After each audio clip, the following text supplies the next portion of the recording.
Magandang araw po sa inyo lahat. Pilipinas sa great history, according to geography. Manila is the capital city, starting point from the other country. Metro Manila, Quezon City, Caloocan, Pasay, Makati, Marikina, Pasig, Zapote, Malabon, Las Piñas, Parañaque.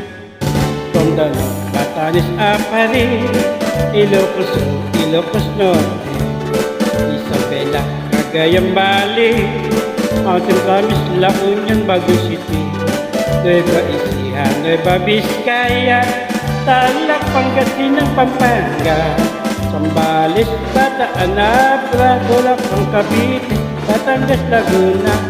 Now let's go to the southern Luzon, Amaris, Norte, Quezon, Albay, Camarines Sur, Batangas, Masbate, Susugun, and we add these islands more, Mindoro, Marinduque, Romblon, then down to Visayas, show the most tamis, coconut and corn.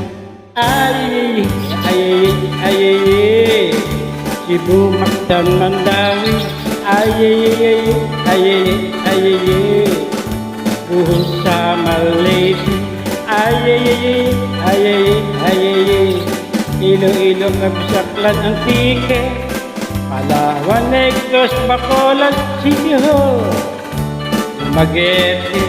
Now let's go to the land of promise, the land of Mindanao, bukid ng Zamboanga, Misamis, Mambahaw, Butuan, Agsa, Surigao, Cagayan de Oro, Iligan, Isamis, and the three provinces of Davao, Tabuso, Paletcal del Norte, Quito, Batulano, Tawi-Tawi, ay, ay, ay, ay, ay, Pilipinas sa great history, ay, ay, ay, ay, Manila is the capital city, ay, ay, ay, ay, for tourists are invited to see, according to geography, Philippines, a beautiful country.